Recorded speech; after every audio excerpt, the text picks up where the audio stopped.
Hi there, I'm nicodehaan. Welcome to Living a Primal Lifestyle, where we explore a return to a more balanced and natural wild world. To recover our natural health and regain our rights and freedoms. I'm Ellen DAHaan. It's a beautiful day in Durango, Colorado. Right now it is 40 degrees. High of 42, low of 15. A little chilly out there in the morning, but it's been beautiful. I went out this morning and didn't need my gloves. Kind of nice. And then Yeah. all the stuff on the roof is melting, so that's kind of nice. Yeah, it's good. And finish up. Okay, wanted to say that we're on the Living a Primal Lifestyle channel on YouTube, so please hit that subscribe button, notification bell, hit the like button. And our channel is not monetized, but we do show it on Facebook and LinkedIn, so you can get it there if you like. All the topics that we're talking about today are in the show notes, so you can follow along. Just click on the links there. Yeah, the subscription doesn't cost anything. Just hit the subscribe button and Yeah, it helps please us. do. Thank you. Yeah.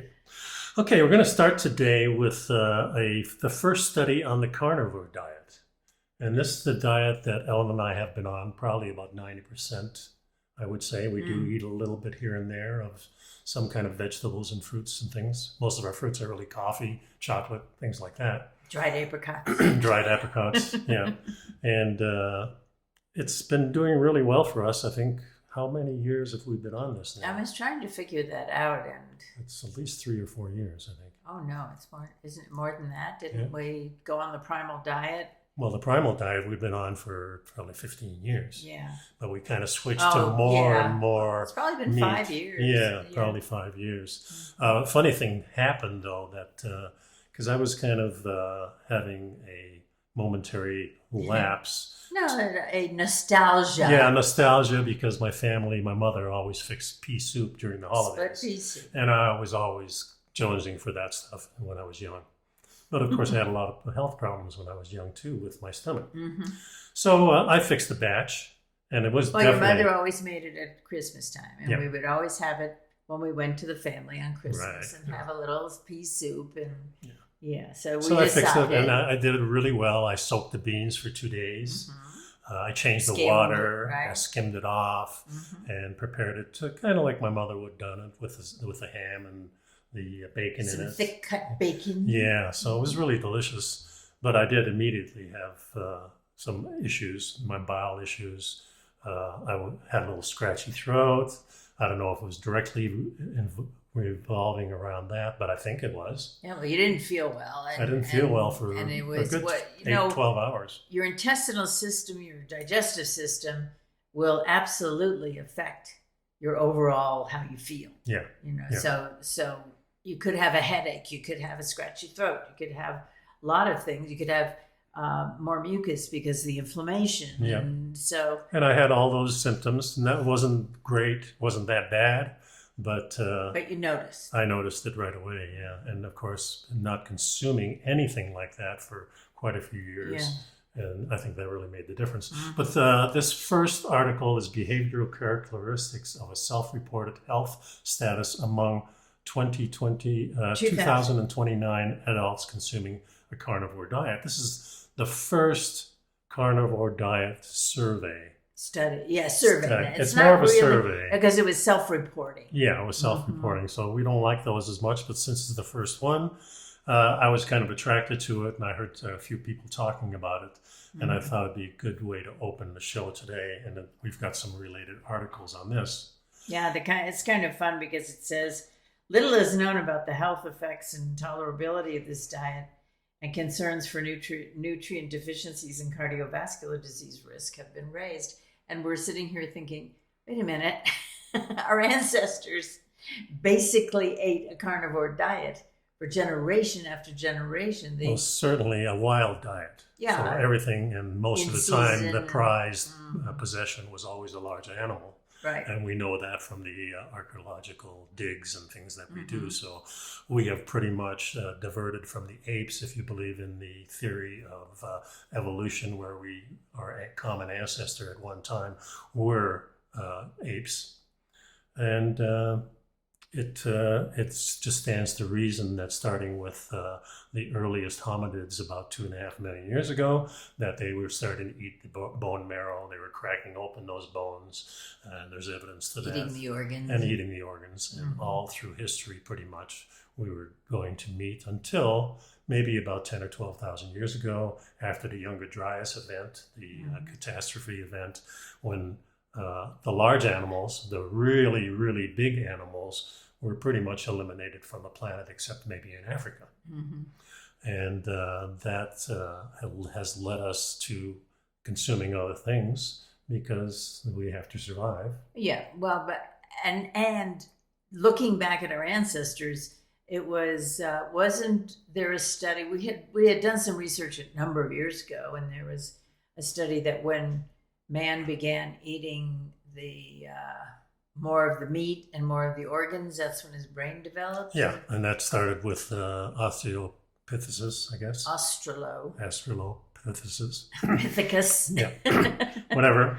Yeah, and that's when they found that Lucy was actually breaking open the bones to get to the bone marrow, which is mostly fat. And we kind of have to remember that in a carnivore diet, you're basically going to a more higher fat diet. Natural fat, and then a protein of moderate or low consumption.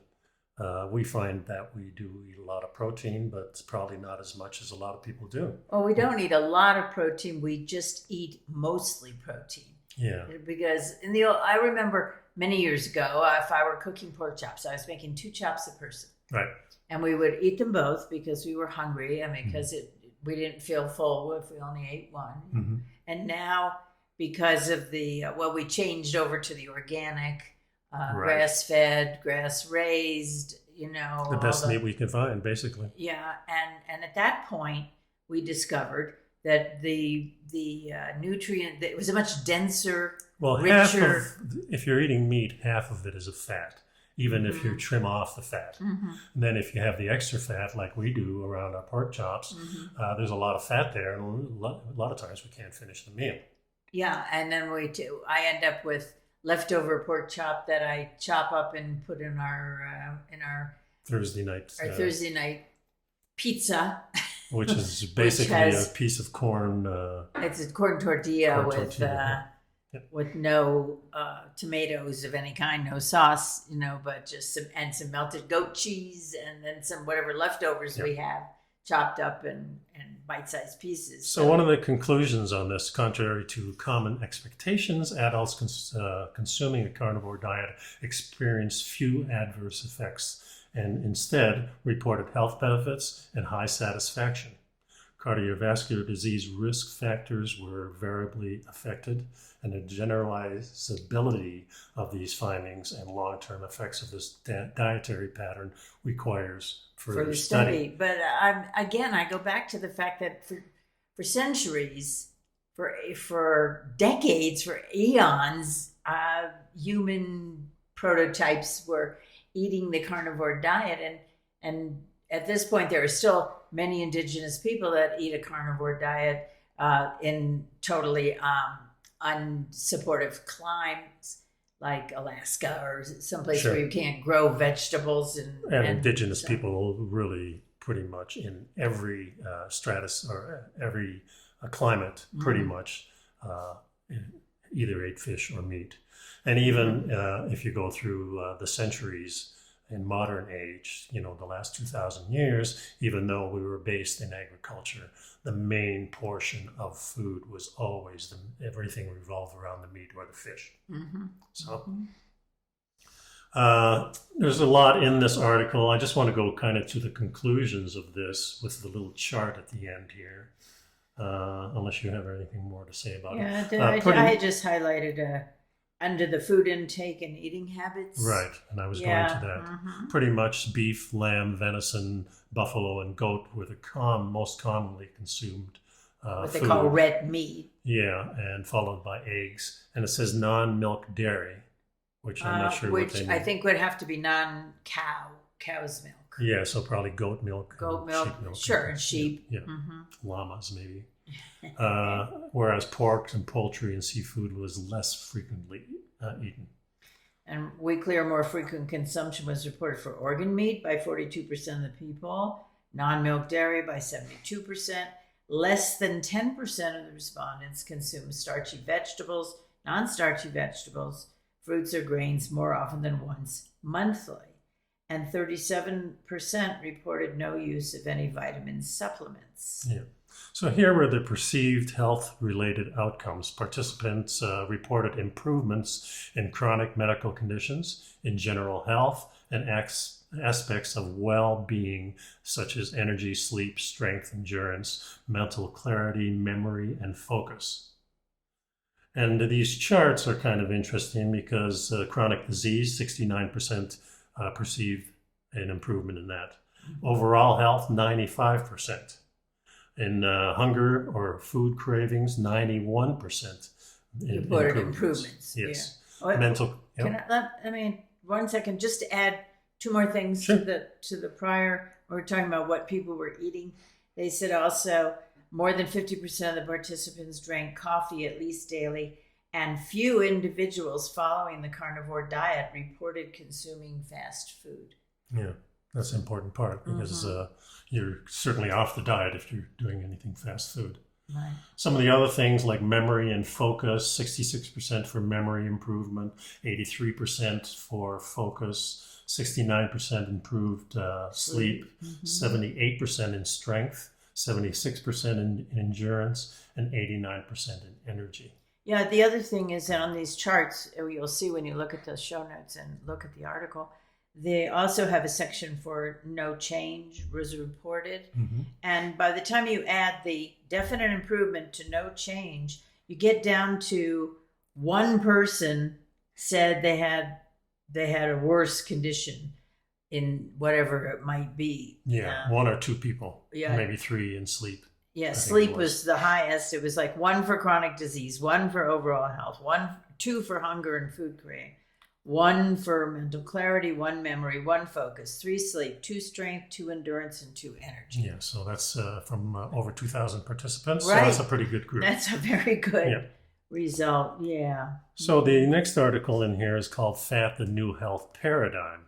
Yeah, this one, before we get into the actual text of it, I wanted to say, one of the caveats that we hear all the time from people who are reporting papers and whatever is who is funding the research. Right. And the concept is that if Monsanto is funding the research, they're looking for the results that will help Monsanto, or just as a random we example. prefer independent trials. And so there aren't very many independent trials. And so we heard about this particular report, because it was conducted under the auspices of Credit Suisse, which is a large banking conglomerate. Right. So they didn't have a dog in the fight. No, what they were interested in is actually the futures. Well, but the point was they weren't looking for a particular result. Right. They were looking for what's going on so that they could then predict. Right. And now also they were looking at it globally. Yes. Which is important. Yes. So it was a very interesting study. Yeah. So and it was put together by, what was it? The Credit Suisse Research Institute was the one that put out the report. So they start off by saying that consumers are making new choices, switching away from carbs to food containing fats such as red meat, butter, and eggs. And this is, of course, what the food companies are telling us not to eat. Well, it does say that over the last 50 years, general wisdom was that you don't, lower your consumption of saturated fats, and don't eat butter, and don't drink milk, and don't use don't lard. eat red meat, and then also lower your consumption of cholesterol. So eggs were anathema. Don't eat eggs. Right, and we're also been advised to increase your intake of the polyunsaturated fats contained in like soybean oil, sunflower oil, corn oil, cottonseed oil. Who eats cotton seeds anyway? Yeah, and carbohydrates. They wanted you to increase your carbohydrates. If you think of the whole grain standard bread and pasta. The standard food pyramid, that it was based upon a very large percentage of the breads and the cereals and whatnot. Yeah, but then it goes on to say that some experts now believe that those dietary recommendations that were closely followed by the U.S. population are the main cause behind the high obesity levels and the rapidly growing number of people suffering from metabolic syndrome. Yeah. Of course, we know that it was about the 1950s that people started using the fake butter, which is margarine, and started consuming corn oil and cottonseed oil, things like that. And in White bread. 1961, the ratio of omega-6 to omega-3 in the common diet of, I would say, the United States is 8.3. 2011, it's down to 6.9, so that's a drastic improvement. But however, we do know that the ideal combination is 3 to 1 or less. Even 1 to 1 is considered really optimal. So it's really shows you that people are still consuming these polyunsaturated fats. In fact, if you go to any restaurant and they're frying something, it's going to be using these oils, these polyunsaturated fats. Yep. Nobody's using lard anymore. In fact, we also know that in the 1960s and 70s, these oil companies were giving it away for consumers to switch. They were doing that to McDonald's. They were doing, Coca-Cola was doing that in various countries just to switch to Coca-Cola. That is a different subject, but it's the same type of thing. They were bribing the people. I'll give it to you free for a year if you just switch over. Yeah, well, here it's very interesting too, because the report was based on over more than 400 medical research papers and books that were written by academics and industry experts, as well as 2 in-house surveys of doctors, nutritionists, and consumers. And what they found was eating cholesterol has no impact on the level of cholesterol in the blood or on potential heart diseases. Exactly. And they found no link between saturated fat intake and cardiovascular risk. So all these years that we've been told the heart-healthy diet, you know, because you don't want to have a heart attack. There's no proof. There's no evidence. Right. There's nothing linking them together. Medical research now recommends favoring foods containing more natural, unprocessed fats and rich in saturated and monounsaturated fats, such as organic dairy, grass-fed meats, natural oils, and nuts. Thank you very much. It's those peas. Yeah. Natural, unprocessed fats are healthy and integral to transforming our society into one that focuses on developing and maintaining healthy individuals. Yeah. Also, natural fats are high in monounsaturated and saturated fats are one of the preferred sources for energy for our bodies to use and store. Omega-3 has strong protective properties for the heart and the brain. And what I said, that was a quote from one of the authors of the study. Yeah, and this is what we found out, certainly, and that's why we switched to these these newer type diets, which are really the older diets, I guess. Yeah, it's interesting because now that they believe, based on this study, that the consumers' buying patterns are changing, yep. and people are beginning to understand. They're making new choices. They're at a turning point, and they're healthy living and changing lifestyles have proved to be something that's very important to people over the most recent times. And they're also saying that global fat consumption per capita is likely to soar by about 23% over the next 15 years, and protein probably by about 12%, while the intake of carbohydrates is set to decline by 2%. So this is good news. People will be getting better, as we saw with that carnivore, that first carnivore survey, let's say. Yeah, people are starting, and people are asking now. Every now and again, we have a conversation with someone about, well, somebody told me about this diet. What do you think? You know, what should I do? And we don't ever give anybody advice. We're not experts. We're not trained professionals. All I tell you is what we do. Yeah. But we do say what we've been reading, what we've been looking at, and how we are finding and how we feel. Certainly. Yeah. So the next article that comes from The Guardian is global spread of autoimmune disease blamed on the Western diet. And this kind of follows suit in what we've been talking about. Because more and more people around the world are suffering because their immune system can no longer tell the difference between healthy cells and invading microorganisms. And this is really key, because if you've got this stuff, this fast food, prepared food, the fake food that's out there, if you're consuming that, your body is flooded with this. And it really doesn't know anymore what to attack. I mean, it's really simple. If you get a pathogen in your body and you're a healthy person, your immune system detects it right away. Mm-hmm. But if you've got something swimming around with you 24 hours a day and you're consuming this stuff to add to it, pretty soon your body doesn't respond anymore, or it starts attacking everything. You It's kind of like, distinguish. it's kind of like in the Vietnam War when they carpet bomb everything. Mm-hmm. And that's what your immune system is doing. It's saying, okay, let's get Carpet rid of this bombing. whole thing. Yeah, carpet bombing your whole system Yeah, and so instead of a little strike, which is much... what you call a strategic strike. Exactly. Mm-hmm. Yeah, and it says, and it's very interesting because the number of autoimmune cases began to increase about 40 years ago in the West, but now it's emerging in countries that have never had that problem before. Right. And For example, the biggest recent increase in inflammatory bowel disease cases was in Middle East and East Asia. And before that, they had hardly seen the disease. Now, obviously, inflammatory bowel disease is directly related to what you eat. makes sense to me. Mm-hmm. And that's what I had. I had the leaky gut syndrome, and they always told me it was my nervous stomach as I was growing up, going to school. But that's when I switched to cereals. It was much easier for mothers to say, they don't have to fix the breakfast anymore. Here's the bowl, here's the milk, here's the box. Read the box. That's kind of fun. You got a little prize inside in the old days. I don't know if they still do that or not. Probably not. Yeah, but they have to get some prize. The prize is that you get your body gets shocked by all the sugar. Exactly. That's your prize. Yeah. Mm-hmm.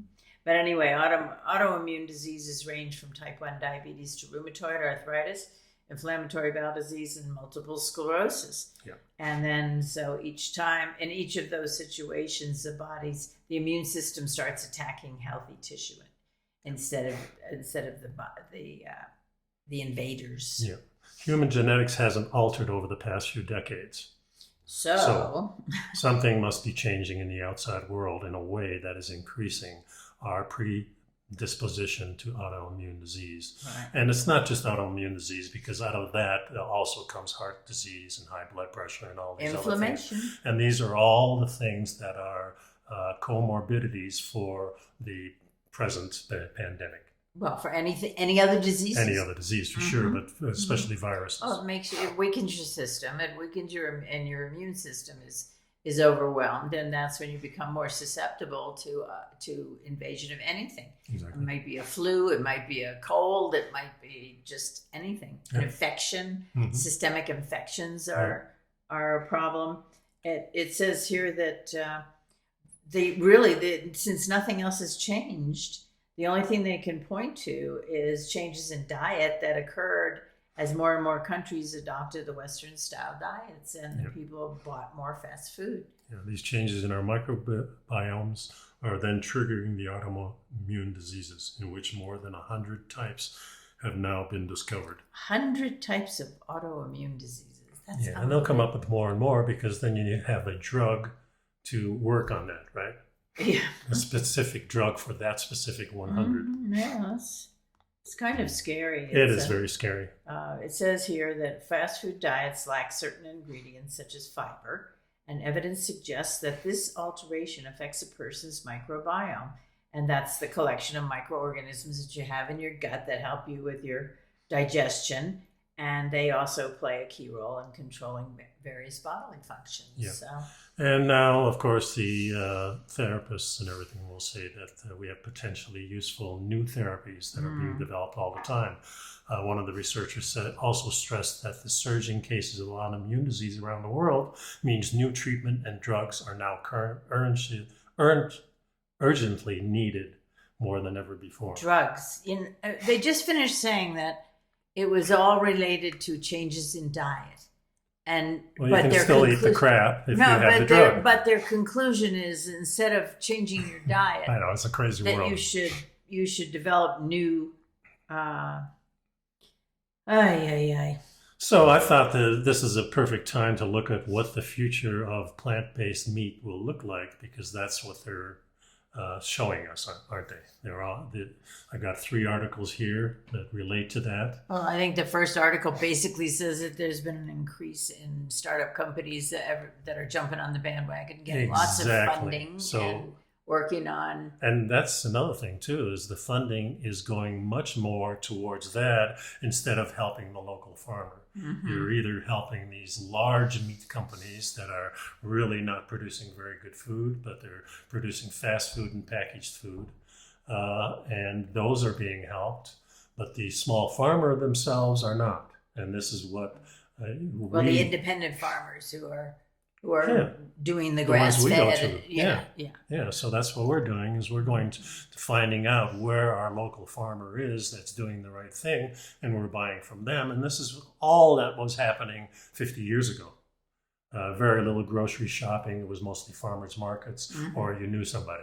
Yeah. And then the big complex started taking over. So this whole article is about all these different companies. I don't want to go into them. No, but let's go to the next article, because that piggybacks right on this. Exactly. And the headline is DARPA seeks top chef for 3D printed food. Now, DARPA stands for the Defense Advanced Research Projects Agency, and they have a research arm. And they're inviting small business innovators to submit ideas for turning cellular biomass created in a lab, obviously, into safe, visually appealing, edible, and palatable food that can support the military and civilians when traditional food is unavailable. Yeah. Now, my first thought was, do they know something that we don't know? Well, I'll tell you what they know right here. They're looking for durable systems that use local feedstock and mixed waste. I don't know what waste that would be. Well, it would be plant-based. Well, I don't know. It never mentions it again in the article. To rapidly produce a wide range of on-demand products ranging from potable water.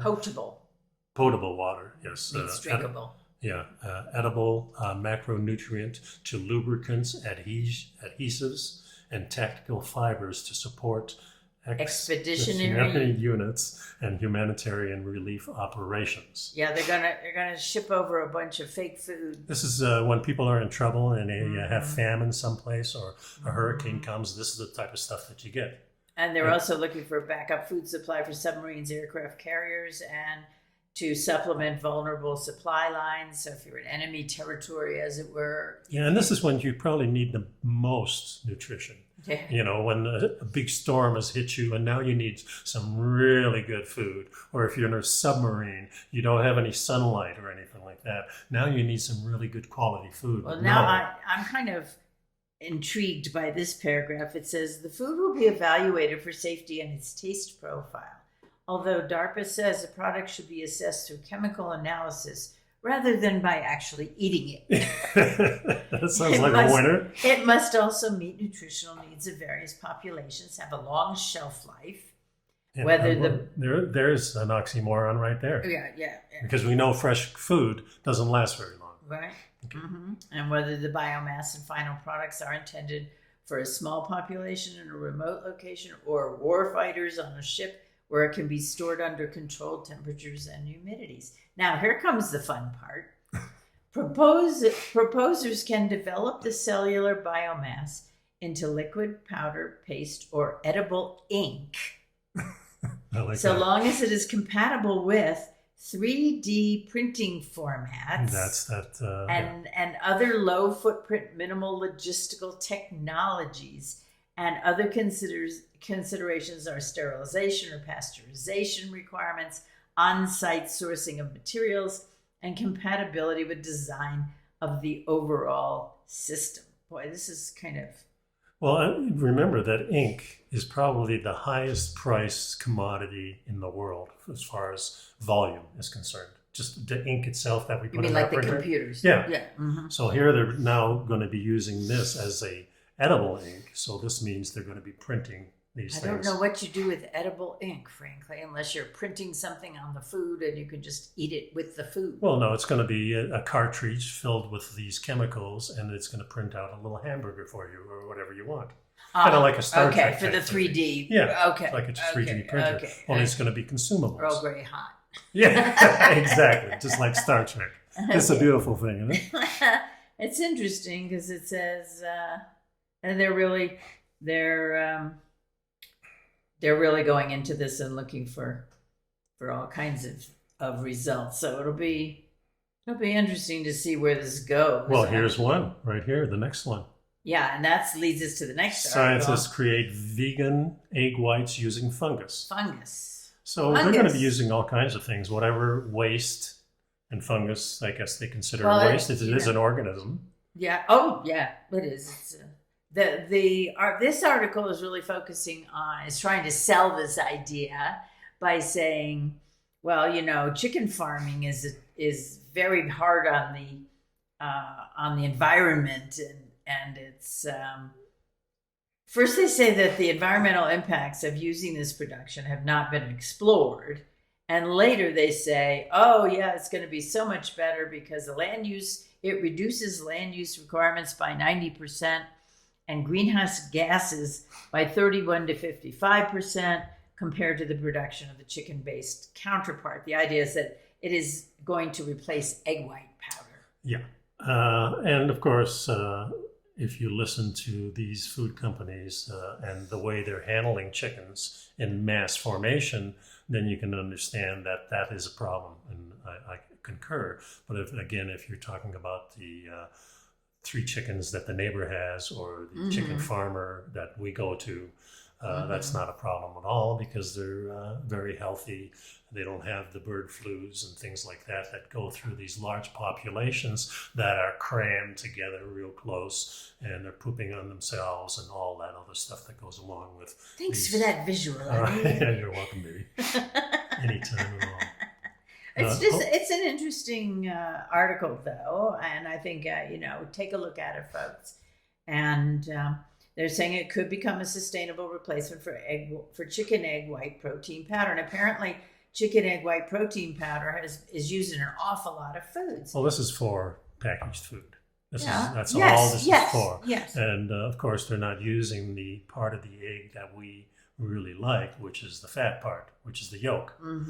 They're just strictly, and this goes along with the whole paradigm of the last 20 to 50 years of saying, don't eat the fat, eat the carbohydrate instead, or eat the protein. Which is they're also saying, they say, when they're trying to kind of sell you on this idea that it's going to be wonderful, parts of the egg white powder production chain, such as rearing chickens for egg production, generate large amounts of greenhouse gas emissions. I'm sorry, I find that hard to believe that chickens are making a huge difference in greenhouse gases. And that's a whole other discussion. Well, I think if you cram them together. Yes, there's going to be a concentration. They're not using the waste the way that Mother Nature intended. Well, that's right. It's not used as fertilizer. Right, and it's not trampled into the ground, and there's not other animals mixing it around, and the earth is not being replenished. So they're seeing their excrement as a waste product instead of fertilizer. And then they're using fertilizers that are nitrogen-based chemicals instead. So the whole system is skewed for profit, not for consumption of healthy. No, certainly not for a natural cycle of things. And it goes on to say that the rearing the chickens for egg production contributes to water scarcity, biodiversity loss, and deforestation. Sure, if you have a large chicken farm with 6 million chickens, you're probably right. Probably cut down a lot of trees to make room for the chickens. So, I mean, the whole large farms is a paradigm that they're saying, well, it's no good, so we need to replace it. Well, we could replace it with small farms. We could go back to more wild. The chickens running around in a pasture, a field where they're foraging for insects and eating their natural diet. And more closely to what wild turkeys and other birds would be doing would be my preference, for sure. Yeah. Well, and so then they put another nail in the coffin by saying intensive chicken farming has resulted in outbreaks of zoonotic diseases. That means animal to human transmission. And that's true. By serving as an important reservoir for human pathogens. Well, if we jam 4,000 chickens, and there's a picture here that's kind of The picture here is cage after cage after cage, chicken right next to chicken, right next to chicken, a little trough in front. They can stick their head through the bars of the cage and reach their grain that they're being fed. And then when they lay an egg, it runs into a little collector in the front of the cage, so all the eggs are lined up and easy to pick up. Well, excuse me, but no wonder there are diseases. So the only replacement, they say, is to have the fake food. Yeah. So instead of going back to the way nature intended to wild animals, I think is the thing. Well, just in case you're interested to know, this fungus has already been used for producing self-healing concrete, industrial enzymes, and creation of stonewashed genes. Because this, at the beginning of the article, they point out that this particular fungus eats clothes. Yeah. So Levi is... So don't get your egg powder on your clothing. This is the moral here. Or if you want to buy some jeans that are a little too dark, you can use them for that. Just to mash them up. So these last three articles are really about the bird to human diseases. Yeah, we were talking about that a little bit, about where's the transmission from animal to person? What animals can actually transmit diseases? Well, we know there's a couple big ones, which is the birds, of course. That's the bird flu, the swine flu, and then the bats. Those are the three major. There's probably others. But what this reminds me of course, is that we're doing it wrong. We're having these big farms.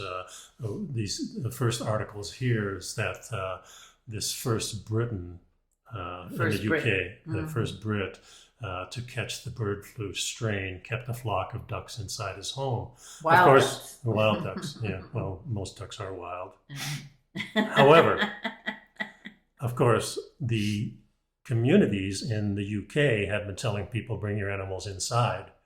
Well, they want you to bring your domesticated animals inside so that the wild animals do not sully the population and spread diseases from the wild animals. Right.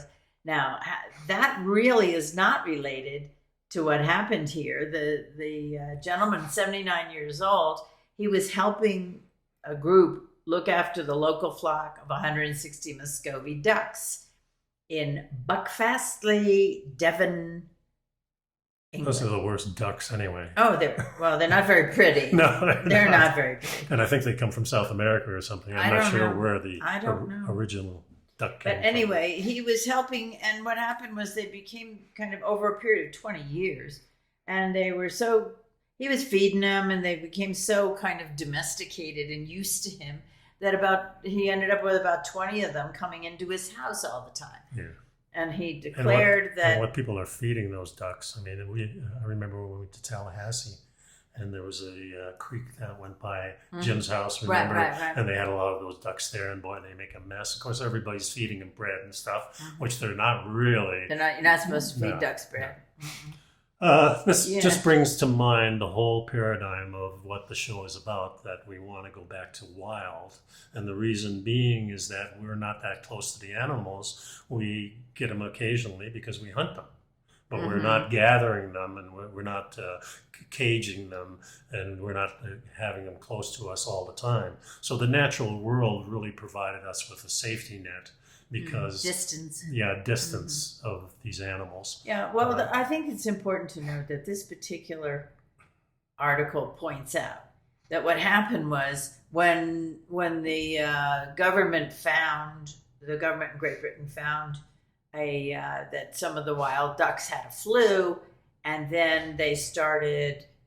Then they issued an order that they had to destroy all the ducks and a lot of other poultry and so on in all around the country, and it turns out that actually first of all they tested this poor man over and over until they got the result they wanted. Pretty much, it seems like that, over 20 times. Yeah, and realistically, the professor who is being quoted here says he's a professor of infectious disease modeling at the University of Warwick, And he said there was never any evidence of sustained human-to-human transmission of H5N1.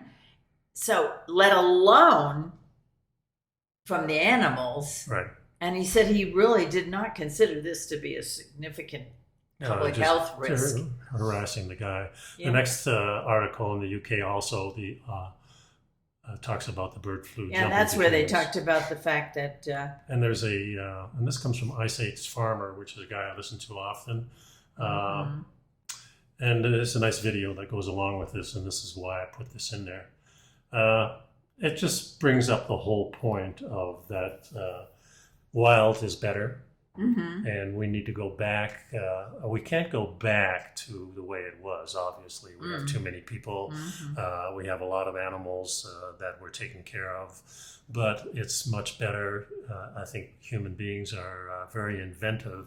And when push comes to shove, we can invent really good ways of getting these animals spaced from us to where it would be more along the wild type of thing, that we don't have to be there. We can go and put animals into a certain area and let them roam and let them do their things, and then we can get them. And we can get them individually if we want to. And I think that's a lot better than having these large, huge companies. And when push comes to shove and something bad happens, these companies can't deliver to us anyway.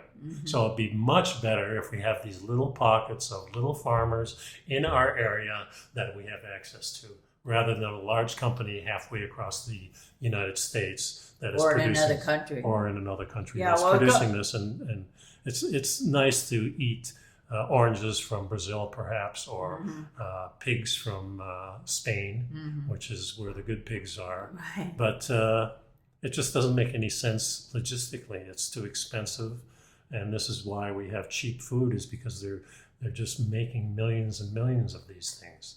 Yeah, well, here's the deal. This particular article points out, this is the essence of the article.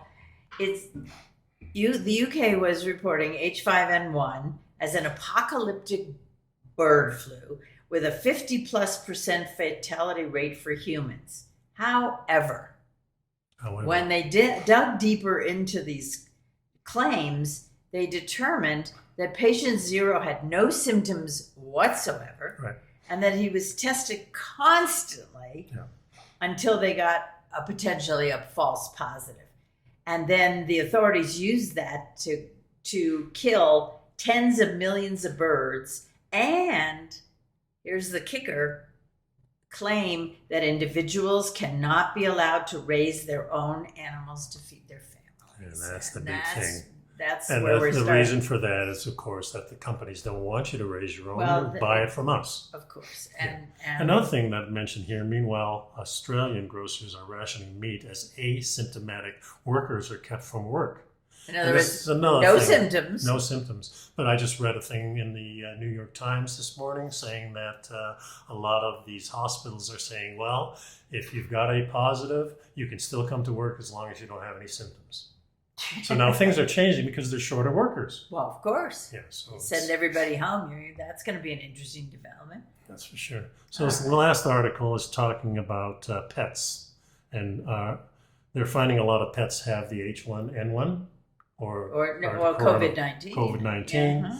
And does it transmit back to the humans? And of course they're saying no, it doesn't. Cats and dogs don't. They may carry antibodies, or they may have the coronavirus, but they don't.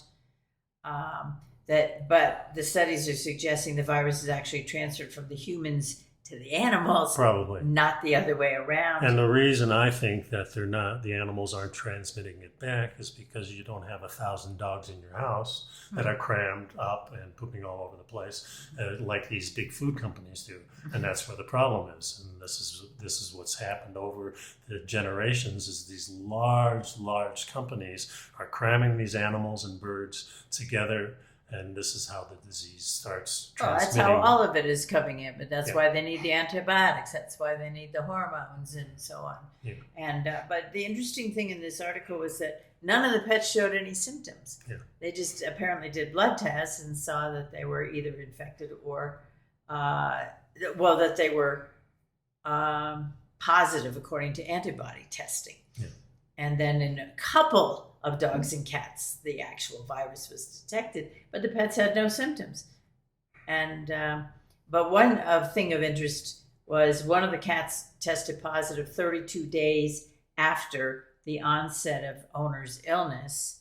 And so that case is currently known as the longest SARS-CoV-2 infection in cats. Not in people. Oh, it's interesting articles, but doesn't mean much, I don't think. It is interesting though to know that what they are recommending is that if you are sick, you don't get too close, don't cuddle your animal, because you can pass it on. Yeah, but it doesn't seem to bother them too much. So, and this new strain doesn't seem to be bothering people as much. There's a few people, but of course, again, if you have more comorbidities, if you've got one of these diseases that we mentioned, as far as autoimmune disease or heart disease, or you're a little too heavy, or you've got diabetes, then problems are going to arise. So the situation is, let's get healthy. And how you get healthy is, some of these things are saying that these carnivore diets, and at least the keto diet, or the carnivore, the paleo diet, those things have helped us tremendously. In the last 20 years, we really haven't gotten the flu or the colds. We have some issues when we eat the wrong thing, as we did this last week. But generally, we feel pretty good, and we do take our precautions. We don't go into heavy crowds when we know that there's a problem. We also clean ourselves. In other words, we do gargle and put stuff up our nose as an antiseptic. We take our proper vitamins. We do take what we're taking is supplements that boost our immune system. Yeah, we do. And we're still taking the Primal Edge, which has the humic and fulvic acid, which are the singling process. So you have to find these really good sources of vitamins and things that can help you, and they're around. And I think they're needed because our food is really not up to standard. Not everybody can go to a farmer and get some really nice cuts of meat. Although in the long run, I think you're better off, because then you don't have the hospital bills, you don't have the drugs that you need to take, and you're going to eat less anyway. Well, you're going to be a lot healthier. That's what we found when we started buying more organic, and we were looking at grass fed, we were looking at free range, and be careful about being grass finished. Yeah. Which means that they could be free range until about a month before they're going Usually to market. 6 weeks. And then they suddenly start stuffing them with grains. Yeah. You'll know if you have any kind of allergy or susceptibility to gluten. Yeah, and a grass-fed and grass-finished beef is a really good product, because the omega-3 to omega-6 ratio is 3-to-1.